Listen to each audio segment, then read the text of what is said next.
focus a little bit more on the beginning of the journey. And this is a beginning of a journey for the Hudson Valley Startup Fund, with another company, another great company out of the Hudson Valley. I got to meet, and I'm happy to introduce Reva McPollom, the founder and CEO of Lessonbee, through my work with Excel 7.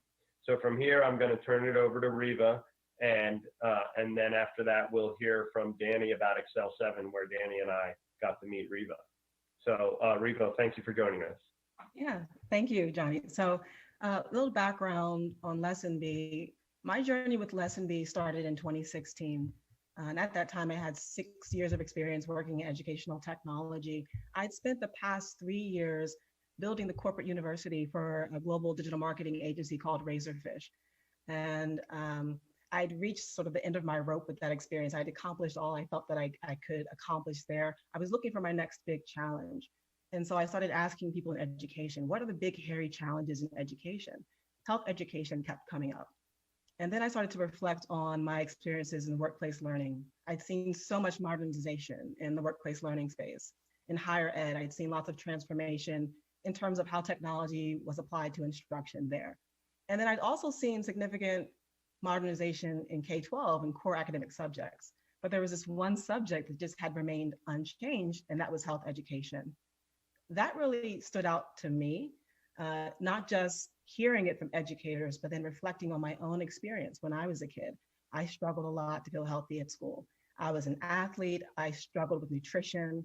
I struggled with mental health. I struggled with self-esteem. And it turned out that all these years later, nothing had changed. Nothing had evolved. I can remember, being in health class and just not being able to connect with the gym teacher, or wanting to talk about, my sexuality or my period, or just things like that in that context. And today, nothing has changed. There are millions of kids that are struggling with anxiety, depression, just a host of health challenges due to the inadequate, inaccurate, incomplete health instruction that they're receiving in schools. And so I decided I was going to do something about that. And that's really how Lessonbee was born. You can take over to the next slide, Johnny. So Lessonbee was created to empower students, to empower teachers, to empower parents, to take control of health education, to give them the tools and resources they need to learn how to manage stress, to learn how to manage their health, to learn how to build resilience, to build not just knowledge, but skills around health topics. There's just this huge deficiency in health education. And the reason being is that it's not a core academic subject. And then across the United States, there's just a mishmash of policies. So a kid in Rhinebeck, for example, is going to get a different quality of health education than one in Camden, New Jersey. And so it was a huge opportunity because kids have to have health education. There are 57 million kids in the United States. So from a business standpoint, it made so much sense. But on a personal level, I think I reflected on just all the things that were happening in our society, like our environment. If you look at what's happening today, we're sitting in the midst of a global health pandemic. We're sitting in the midst of a resurgent Black Lives Matter movement. So all these different cultural factors that I felt, I think, powerless to address, I saw a connection between all of those things and our perceptions around health and what makes society healthier. And so 2016 to 2018, it was a lot of piloting. It was a lot of engaging with educators. It was engaging with parents and bootstrapping to build this solution. There was something that was missing. And when I finally connected with the Excel 7 in 2019, it was really transformative because that was the first time that I connected the dots between my personal experience, the gap that I was seeing in education, and the importance of culturally responsive education. And the reason why it's super important is because health is personal. It's who you are, it's what you do.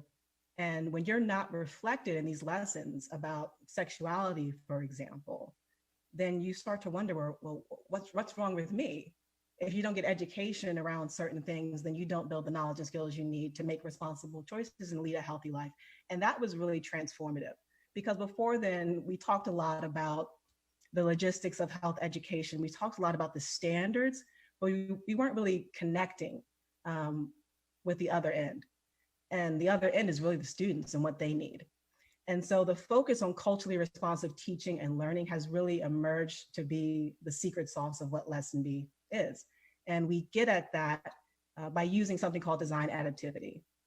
And we individualize the learning experience. We do a lot of research to make sure that our lessons are relatable, that we're representing diverse characters and diverse stories, and that it's adaptive. And that's become something that's really relevant and really timely today. So we've been getting a lot of press, which is amazing because of how timely and relevant this is. But I think that there's a real serious reality that even in the middle of a global health pandemic, health education is kind of a last priority for schools and districts. They're trying to figure out the logistics of staying safe in COVID, for example. They're trying to figure out how they're going to do math and English language arts. So Johnny, if you can go to the next slide. So one thing that's become really, I think, paramount to us is ensuring that students have these resources. And we've found such great support recently in working with the community-based organizations that are kind of out there on the front lines, ensuring that kids have access to these resources. We're working with some amazing youth programs in New York City right now.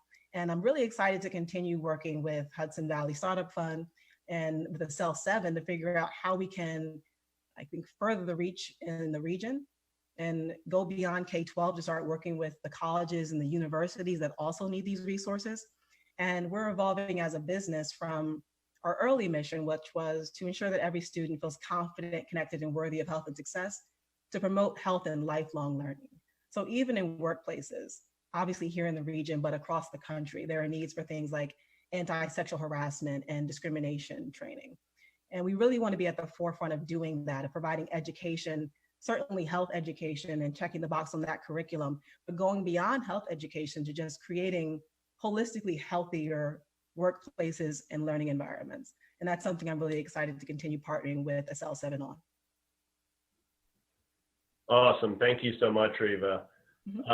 Really a powerful vision and a powerful story that's resonated in every avenue and venue that I've seen you in. And as you noted, and we'll get into a little more here, our first introduction was through Excel 7.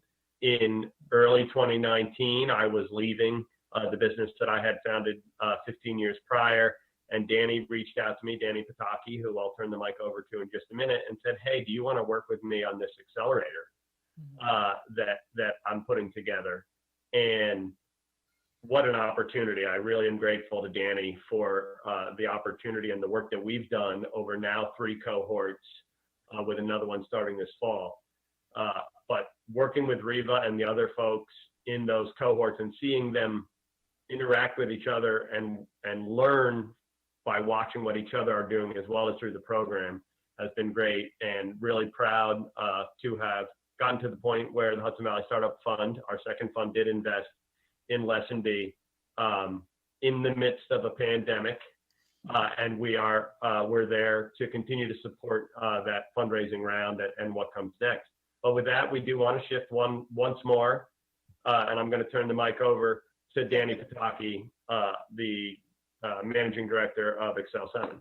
Johnny, if I could just, I want to hop in real quick for just a short question. Could you give some parameters as to what the level of investment that the Startup Fund does so that investors can have a sense of how large and how you structure your investments? Absolutely. So Hudson Valley Startup Fund 1 and Hudson Valley Startup Fund 2, the investors that came in each put in $25,000 per member unit. So that was the investors coming in. The funds going out, we typically invest between $50,000 and $175,000 in an individual company in one or more tranches or phases of investment. We're usually looking at companies, we are always looking with the Startup Fund at companies that have the opportunity to scale massively. We're not looking at a mom and pop or a pop and pop, but that's why things like software and software as a service are so attractive, as with Simplecast and Lessonbee. And we're looking to invest alongside other investors because typically, as in both the cases here, those initial investment rounds are between $250,000 and $1.5 million. So those are the rounds that we typically participate in. We have recently, looking at the environment around us, shifted an opportunity to invest earlier and to do $50,000 as first money in or right after a friends and family round in those smaller rounds that might be between $100,000 and $250,000. Does that get to the question, Mike? Yes, that's perfect. And obviously, we're always encouraging anybody who's interested, who's on the webinar that is interested in potentially being an investor, to reach out either to us and we can connect them directly to you, or certainly they can go to your website and be connected as well. So that's absolutely. And the startup fund does not currently have a fund open to invest in, but at the later stage of this call, you will hear about Evergreen Accelerator that is on either in or on the cusp of raising funds for very similar work in the Hudson Valley and even an attractive magnetic force in the Hudson Valley.